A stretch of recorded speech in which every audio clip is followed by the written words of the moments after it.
우리 인간의 역사를 뒤돌아보면 인간들끼리 서로 사랑하고 평화를 누리는 횟수보다 서로 미워하고 원수가 돼서 서로 죽이고 죽이는 전쟁을 한 횟수가 더 많았다고 역사가들은 말을 합니다. 인류 역사 속에서 문자로 기록된 3525년 동안 전쟁이 없었던 시기는 286년으로 12%라고 합니다.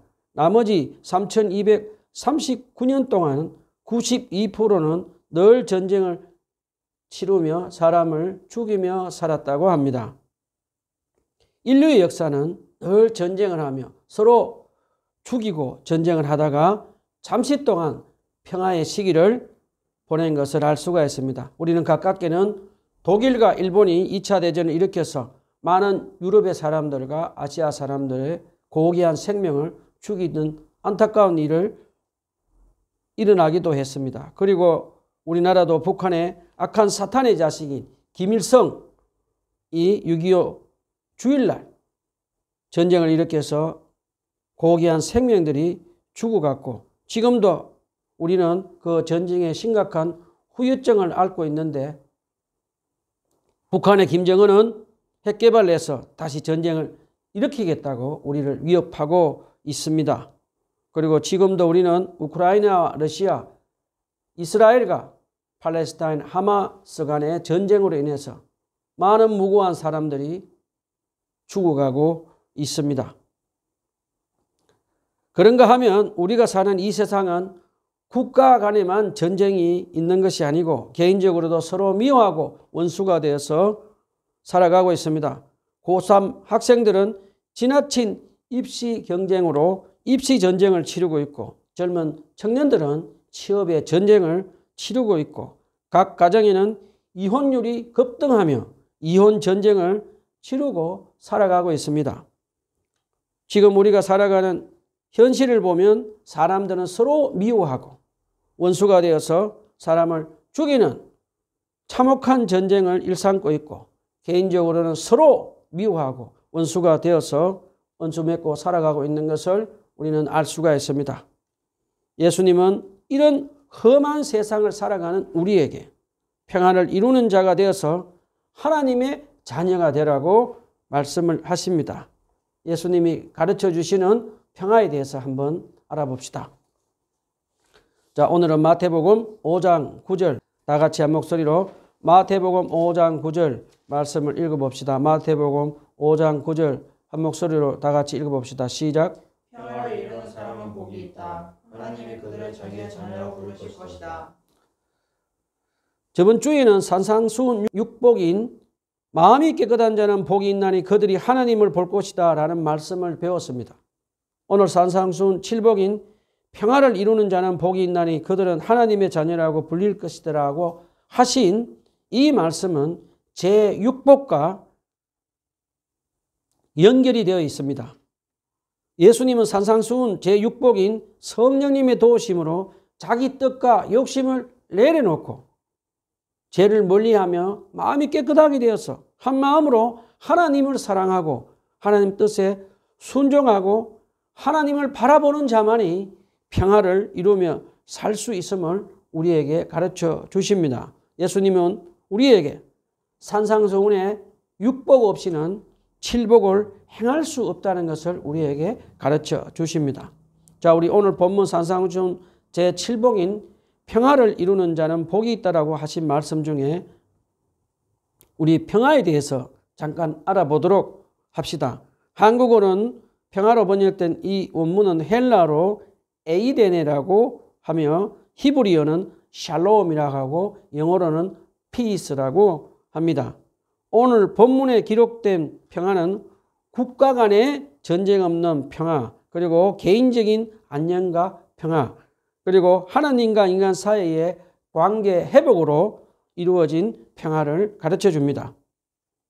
누가복음 2장 14절에 보면 예수님은 이 땅에 평화의 왕으로 오셨습니다. 사도 바울은 골로새서 1장 20절에서 예수님은 하나님과 원수가 되어 제 종으로 사는 우리를 위해 예수님은 십자가의 위에서 우리 죄를 대속해서 피 흘려 죽으시고 하나님과 우리가 화해하고 평화를 누리도록 해 주셨다고 가르쳐 줍니다. 그리고 사도 바울은 에베소서 2장 14절로 16절에서 예수님의 거룩하신 십자가의 피로 유대인들과 이방인이 서로 화해하고 평화를 누리게 하셨다고 가르쳐 줍니다. 우리가 잘 아는 대로 예수님은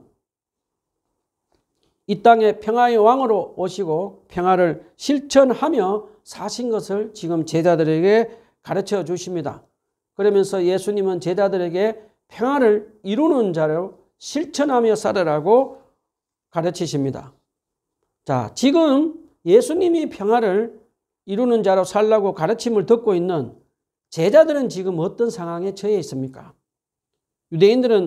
제자들은 그동안 그리스 식민지로 살다가 마카비 혁명으로 잠깐 동안 유대인 정권을 세웠지만 다시 로마 제국에 의해 식민지로 살게 되어서 고통을 받고 살고 있었습니다. 그래서 유대인들은 구약에 예언된 강력한 메시아, 마치 다윗 왕과 같이 강력한 무력과 정치적인 힘을 가진 메시아가 찾아와서 로마 제국 사람들을 쓰러뜨리고 자유를 얻고 강력한 힘을 가진 메시아가 온 세상을 힘과 무력으로 전쟁을 해서 사람들을 죽이고 정복하고 강력한 유대인 왕국을 세우는 것을 기대하고 소망을 하고 있었습니다. 그리고 구약의 마지막 선지자인 세례 요한도 감옥에 갇혀 있을 때 예수님에게 자기 제자들을 보내서 우리가 다른 분을 기다려야 합니까? 라고 질문을 한 것을 보면 그 당시 유대인들이 얼마나 강력한 정치적인 힘과 무력과 폭력을 가진 메시아를 기다리고 있었는지 알 수가 있습니다. 예수님은 그런 유대인들의 마음을 아시고 유대인 제자들을 향해서 내가 세우고 다스리는 천국은 힘과 무력으로 사람을 죽이고 전쟁을 통해서 세우고 다스리는 왕국이 아니라고 가르치십니다. 그러면서 예수님은 제자들에게 너희는 성령의 도우심으로 자기 뜻과 욕심을 내려놓고 죄를 멀리하며 한 마음으로 하나님을 사랑하고 하나님 뜻에 순종하는 마음이 깨끗한 자들이 되어서 비폭력으로 서로 사랑하고 화해하며 평화를 이루며 피스 메이커로 살라고 지금 가르치십니다. 그리고 예수님은 우리가 평화를 이루는 자로 살려면 반드시 이 세상에서 손해도 보고 양보도 하고 고통받는 대가를 지불할 것을 예수님은 가르쳐 주십니다. 예수님은 우리가 하나님과 화해하고 평화를 이루는 자를 살도록 하기 위해서 십자가 위에서 거룩한 피를 흘리는 엄청난 대가를 지불하여 주셨습니다. 우리가 사람들과 화해하고 평화를 이루는 자로 살려면 반드시 세상 사람들에게 비난과 고통을 당하며 살아야 하는 것을 예수님은 우리에게 가르쳐 주십니다. 자, 지금 예수님 앞에 앉아있는 제자들은 예수님의 가르침대로 평화를 이루는 자로 살았을까요? 먼저 사도 베드로의 경우를 한번 알아봅시다. 3년 동안 예수님을 따라다니는 12제자들은 예수님을 따라다니면서 육적인 마음으로 자기 뜻대로 욕심대로 살고 싶은 마음으로 가득 차서 살았습니다. 그들은 예수님이 왕이 되면 높은 자리에 앉고 싶은 육적인 욕망으로 가득 차서 살았습니다. 그들은 예수님이 십자가의 죽음을 맞이할 때 예수님의 제자들은 다 도망을 갔습니다. 그리고 베드로는 예수님을 모른다고 3번이나 부인하며 예수님을 배반합니다. 그럼에도 불구하고 십자가에 죽으시고 부활하신 예수님은 예수님을 배반한 제자들을 찾아가서 그들의 죄를 용서하시고 변함없이 그들을 사랑하시며 다시 사도로 임명해서 평화의 복음을 전하게 하십니다. 사도 베드로는 예수님의 십자가에 대속하신 십자가의 사랑과 죄를 용서받은 그 은혜를 경험하며 사도 베드로는 더는 자기 뜻과 욕심대로 살지 않고 성령으로 거듭나서 죄를 멀리하며 오직 예수님만 사랑하고 예수님 뜻에 순종하며 오순절날 성령 세례의 능력을 받아서 평화의 복음을 전하며 삽니다. 특별히 사도행전 10장에 보면 베드로는 요빠에 있는 무도장의 시몬의 집에 머물고 있던 베드로 사도는 기도하다가 유대인들의 원수인 로마 백부장 집으로 가서 평화의 복음을 전하라고 성령께서 명령하십니다.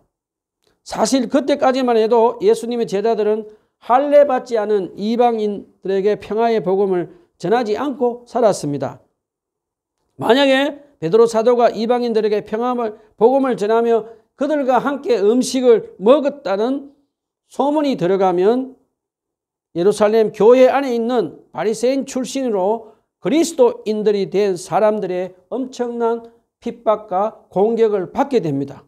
그럼에도 불구하고 베드로 사도는 자기 뜻과 욕심을 내려놓고 성령님의 인도에 순종을 합니다.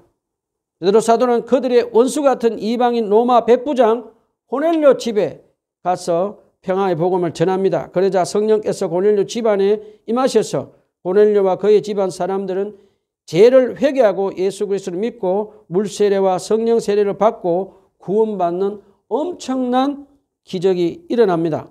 사도 베드로는 할례받지 않은 이방인 로마 백부장에게 평화의 복음을 전하며 그가 엄청난 핍박과 비난받을 것을 뻔히 알면서도 자기 뜻을 내려놓고 예수님의 산상수훈의 가르침인 원수를 사랑하고 화해하며 평화를 이루는 자로 산 것을 배울 수가 있습니다. 그 다음에 사도 바울의 경우를 한번 알아봅시다. 사도 바울은 스데반 집사를 죽이는 일에 바리새인 유대인들과 동참하며 많은 그리스도인들을 핍박하며 남녀노소 가리지 않고 감옥에 집어넣은 죄인 중에 죄인이요 예수 그리스도에게는 원수 같은 사람이었습니다. 다메섹에서 부활하신 예수님을 만나서 눈이 멀어진 바울은 그때 예수님의 십자가의 사랑과 죄 용서를 받은 은혜를 경험하며 그런 죄를 뉘우치고 물세례를 받고 성령 세례를 받은 후에 사도 바울은 이제 평화를 이루는 자로 삶을 살아갑니다. 사도 바울은 유대인들과 이방인들에게 평화의 복음을 전하며 평화를 이루는 자로 살면서 특별히 동족인 유대인들로부터 엄청난 매질로 돌에 맞아 죽을 뻔하기도 합니다. 그리고 사도 바울은 신라와 함께 감옥에서 심한 매질을 당하고 지하 감옥에서 고통을 당하고 있을 때 자기를 매질하던 간수가 감옥 문이 열려서 죄수들이 타락한 것으로 알고 자기를 하려고 할 때 사도 바울은 그때 복수하지 않고 그에게 자결하지 못하도록 소리질러 그를 살리며 예수님의 산상수훈의 가르침인 원수를 사랑하고 평화를 이루는 자로 실천하며 그 간수와 가족에게 평화의 복음을 전하며 예수 그리스도를 믿고 구원받게 합니다. 사도 바울은 성령님의 도우심으로 자기 뜻과 욕심을 내려놓고 예수님을 사랑하고 예수님 뜻에 순종하며 마음이 깨끗한 자로 평화를 이루며 산 피스메이커였습니다. 자, 그 다음에 교회사를 공부해보면 예수님의 산상수훈 평안을 이루는 자로 몸소 실천하며 산 12사도들과 바울 사도들이 다 이제 순교를 합니다. 그 다음 세대의 속 사도들과 초대교회 사람들은 산상수훈의 가르침을 계속해서 실천하며 살았습니다. 초대교회 교부인 저스틴은 초대교회 예배 시간에 설교자는 늘 예수님의 산상수훈의 가르치면 평화를 이루는 자로 살라고 설교를 거듭해서 했다고 합니다. 매주 설교자는 원수를 사랑하고 서로 평등하게 형제 자매라 부르며 살며 그 당시 무시당하던 노예와 주인이 서로 형제라고 부르고 여성들에게도 자매라고 부르며 평등하게 살았다고 합니다. 그리고 교회 안에서 서로 미워하고 원수진 사람들이 화해하고 평화를 이루며 살도록 예배 시간에 서로 화해하는 훈련을 매주 거룩한 입맞춤을 통해서 했다고 합니다. 그리고 설교자는 예수님의 말씀인 마태복음 5장 23절로 24절을 가지고 화해의 훈련을 시켰다고 합니다. 그러므로 예물을 제단 앞에 드리다가 거기서 내 형제에게 원망 들을 만한 일이 있은 줄 생각하거든 예물을 제단 앞에 두고 먼저 가서 형제와 화해하고 그 후에 와서 예물을 드리라고 한 예수님의 말씀을 계속 반복해서 설교하며 화해의 거룩한 입맞춤을 훈련을 시키며 평화를 이루며 산 공동체였다고 합니다. 그리고 초대교회 성도들은 교회 안에서 서로 사랑하고 화해하며 평화를 이루는 자로 살았을 뿐 아니라 세상에 나가서 가난하고 병든 자, 고아, 가부, 고통당하는 사람들을 찾아가서 음식을 나누고 귀신 들린 사람들을 축사해서 기도를 해주며 가난한 이웃과 평화를 이루며 살았다고 합니다. 특별히 키프리안 교부의 글에 보면 그 당시에 로마의 전염병이 유행할 때 자신들을 핍박하던 로마 제국 사람들이 죽어가고 있는 지역으로 찾아갑니다. 초대교회 성도들은 죽음을 무릅쓰고 원수 같은 로마 사람들에게 음식을 만들어 주고 병을 치유하며 원수를 사랑하고 화해하며 평화를 이루는 자로 살았습니다. 초대교회 성도들은 예수님의 산상수훈의 가르침대로 평화를 이루며 살자 로마 제국은 그리스도교를 국교로 받아들입니다. 초대교회 성도들이 산상수훈의 원수를 사랑하고 평화를 이루는 자의 예수님의 말씀을 실천하면서 로마를 그리스도교로 변화시킵니다. 그들은 창과 칼로 무력으로 로마가 그리스도교를 국교로 받아들이도록 한 것이 아니라 예수님의 산상수훈 원수를 사랑하고 평화를 이루는 자로 실천하며 산 것으로 로마를 변화시켰습니다.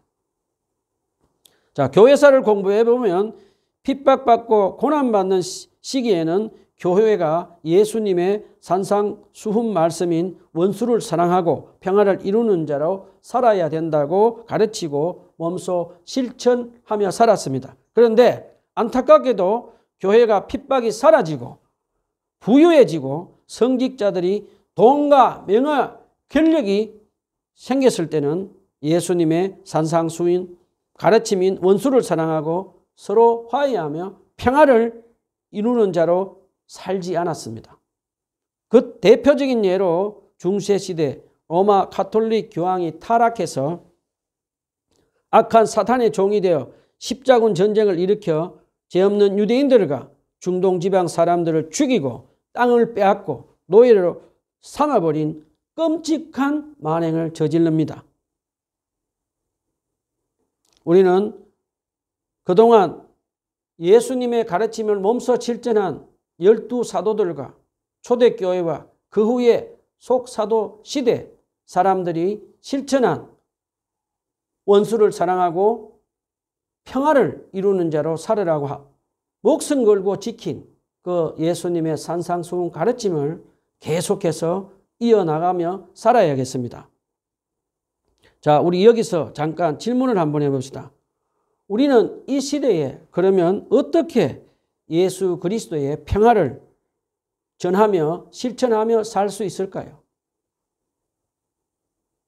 첫 번째는 개인적으로 먼저 하나님과 평화를 이루도록 해야겠습니다. 먼저 개인적으로 하나님을 사랑하고 하나님 뜻에 순종하며 하나님과 평화를 누리지 못하게 방해하는 상처와 열등감을 해결해야 하겠습니다. 성령님의 도우심으로 내 마음 안에 용서하지 못한 사람이 있는지 확인하고 그 사람을 예수 그리스도의 사랑으로 마음에서 용서하고 온전히 용서될 때까지 기도하고 또 기도하고 기도해야겠습니다.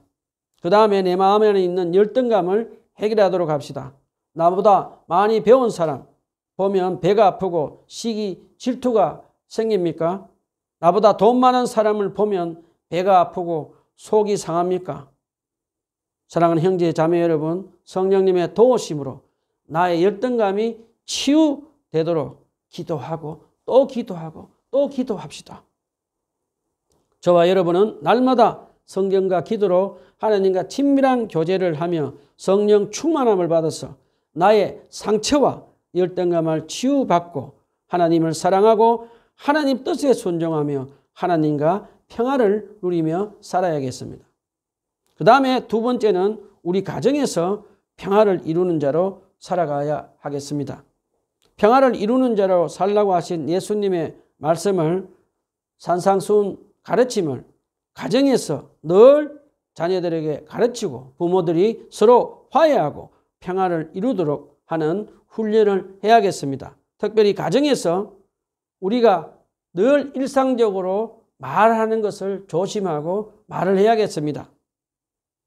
우리는 가정에서 믿음의 말을 하며 상처 주는 말을 하지 않도록 말을 조심하고 또 조심하는 훈련을 해야 하겠습니다. 그리고 만약에 우리가 상처를 주는 말을 가족들에게 했다면 대화를 통해서 용서를 구하고 화해하며 평화를 이루며 살도록 해야겠습니다. 우리가 잘 아는 대로 한국은 지금 아시아에서 이혼율이 1등이라고 합니다. 한국의 이혼을 조사한 변호사들의 말을 들어보면 이혼율의 1등인 이유는 성격 차이라고 하는데, 그런데 자세히 더 조사해 보면 경제 문제, 돈 때문이라고 합니다. 그 한 예로 IMF 때 경제적으로 어려워졌을 때 우리나라 이혼율이 급상승했습니다. 지금도 한국의 젊은이들 이혼 이유 1등은 바로 돈 문제라고 합니다. 제가 오래전에 영국에 가서 단기 선교 훈련을 받을 때 한 영국 가정에 입양이 되어서 제 아내와 함께 3개월 동안 영국 가정에서 산 경험이 있습니다. 제가 간 그 가정은 제인과 테리가 부부가 두 딸을 데리고 살고 있었습니다. 저희들은 그곳에 머물면서 어느 날인가부터 테리가 자녀들에게 무시당하고 아내에게 무시당하며 그 가정에서 왕따를 당하고 있는 것을 지켜보았습니다. 그래서 저는 그 테리를 위해서 매일매일 중보기도하며 테리와 친하게 되도록 같이 영국 바닷가에 같이 가서 산책도 하며 또 한국 음식도 만들어 먹으면서 서로 가까운 친구가 되었습니다. 그런 후에 저는 테리에게 왜 교회에 가지 않느냐고 했더니 그는 부도가 나서 가족들에게 미안해서 교회에 갈 수가 없었다고 합니다. 그래서 저는 테리에게 같이 산책을 하면서 하나님께 기도해서 이 문제를 해결받도록 하고 그리스도의 사랑으로 자기를 핍박하는 아내와 자녀들에게 그리스도의 사랑으로 용서하고 다시 화해하고 평화를 이루며 사는 가정이 될 수 있도록 기도하자고 테리에게 권면을 했습니다. 그러자 테리는 3개월 동안 자기 전에 무릎 꿇고 하나님께 기도하며 가족들과 서로 사랑하고 화해하며 평화를 이루며 살게 해달라고 기도를 했습니다. 3개월 후에 테리는 이제 교회에 가서 하나님께 예배를 드리고 그동안 잃어버렸던 믿음이 회복되고 옛날에 했던 교회에서 회계장부 정리하는 일을 하며 가족과 서로 화해하며 평화를 이루는 것을 보았습니다. 우리는 가정에서 평화를 이루는 자로 살으라는 예수님의 산상수훈의 가르침을 자녀들에게 가르치고 부모들이 서로 사랑하고 화해하고 평화를 이루도록 늘 기도하며 실천하는 삶을 살아야겠습니다. 그 다음에 세 번째는 교회 안에서 우리는 평화를 이루는 자로 살아야겠습니다. 우리는 교회 설교에서 늘 평화를 이루며 사는 자로 살도록 산상수훈의 가르침을 계속해서 반복해서 해야겠습니다. 그 다음에 만약에 교회 안에서 서로 미워하고 원수가 된 사람들이 생기지 않도록 서로 상처 주는 말을 하지 않고 뒷담화를 하는 말을 하지 않도록 계속해서 우리가 조심하고 또 조심해야겠습니다. 만약에 서로 말 때문에 교회에서 상처를 받고 원수가 되어 지내는 사람들이 있다면 서로 사랑하고 화해하고 용서하며 평화를 누릴 수 있도록 화해하는 훈련을 계속해서 하고 또 해야겠습니다.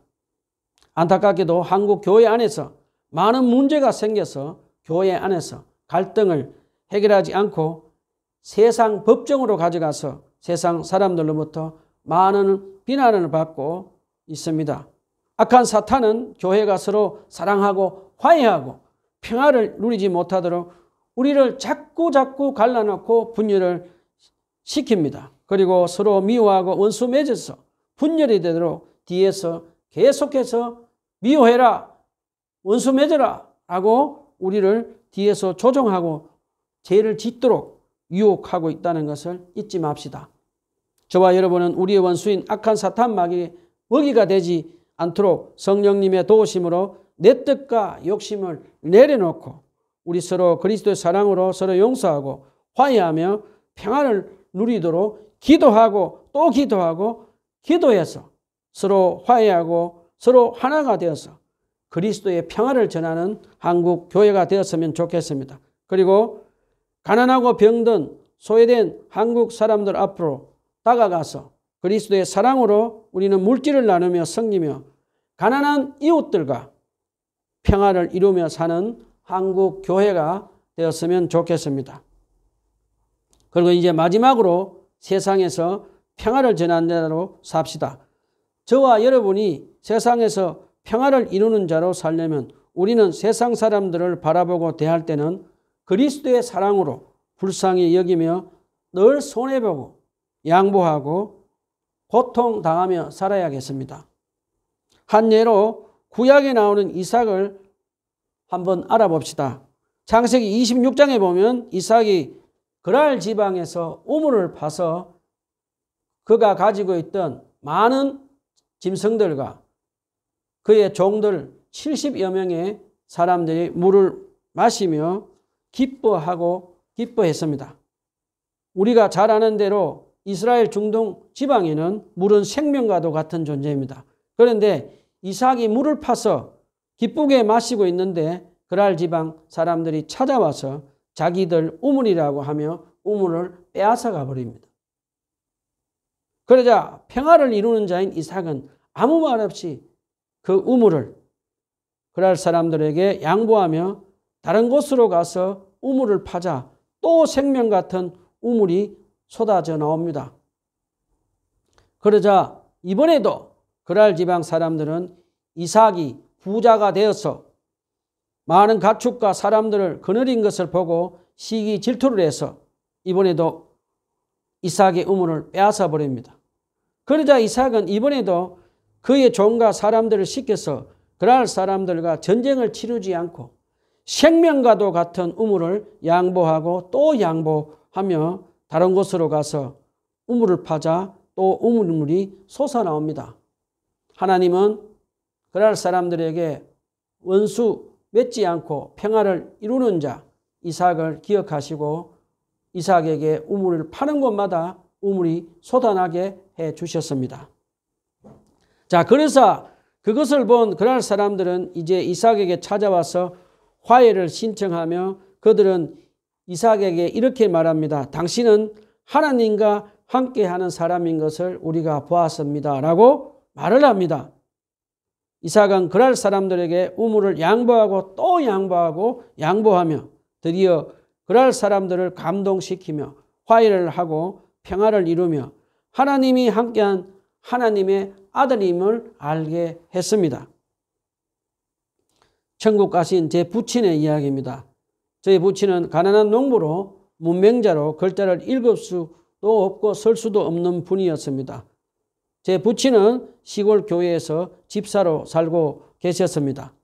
제 부친이 어느 날 시골길에 자전거를 타고 가시다가 술이 취한 사람이 운전하는 트럭 운전사에게 받쳐서 병원에 입원을 한 적이 있습니다. 제가 병원에 도착해 보니 제 부친 한쪽 눈이 실명을 해서 다시는 볼 수가 없다고 했습니다. 저는 오랫동안 마음속으로 이 일을 어떻게 처리해야 하는지를 놓고 기도하고 또 기도하고 기도를 했습니다. 그때 사고를 낸 부부와 아들이 찾아와서 저희 부친께 선처를 하는 것을 저는 보았습니다.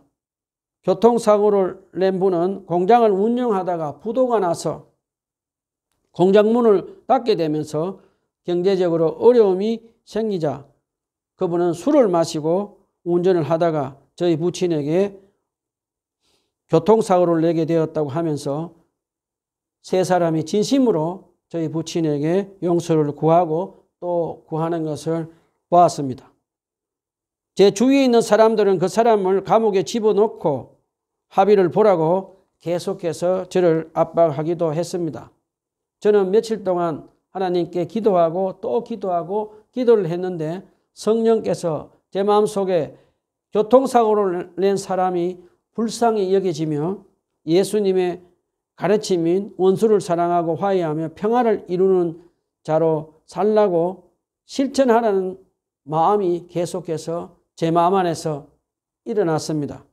그래서 저는 기도를 충분히 한 다음에 어느 날 저녁에 저는 제 부친에게 그 사람이 불쌍한데 굳이 감옥에 집어넣는 것이 아닐 것 같다고 하면서 저의 부친에게 그 사람을 용서하자고 말씀을 드렸습니다. 그러자 저의 부친은 교통사고를 내서 저의 부친의 눈을 한쪽 눈을 실명하게 한 그분이 불쌍하다고 하시면서 그렇게 하자고 하셨습니다. 저희 부친은 한쪽 눈을 실명하게 된 그분이 한 푼의 합의금도 받을 수 없다는 것을 아시고도 그분의 죄를 용서하고 예수님의 말씀인 원수를 사랑하고 평화를 이루는 자로 사시다가 천국으로 가셨습니다. 사랑하는 형제자매 여러분, 우리가 평화를 이루며 사는 자는 국가에 종사하는 장군들과 대사관들만 평화 협정을 맺고 사는 것이 아닙니다. 우리 모든 그리스도인들은 원수 같은 사람들과 화해를 이루며 평화를 전하는 자로 빈부 기천에 상관없이 교회 직분에 상관없이 우리 모든 그리스도인들은 평화를 전하는 자로 평화를 이루는 자로 실천하는 자로 부르심을 받았다는 것을 꼭 기억하시기 바랍니다. 말씀을 정리합시다. 저와 여러분은 성령님의 도우심으로 내 뜻과 욕심을 내려놓고 죄를 멀리하며 마음을 깨끗하게 되어서 예수님을 사랑하고 예수님 뜻에 순종하며 개인적으로 하나님과 평화를 이루고 가정에서 그리고 교회에서 평화를 이루며 삽시다. 그리고 서로 미워하고 원수 맺고 죽고 죽이는 세상에서 전쟁이 없어지도록 그리스도의 평화의 복음을 전하며 사는 평화를 이루는 삶으로 실천하는 저와 여러분이 되어서 하나님의 자녀들이 되었으면 좋겠습니다. 기도합시다.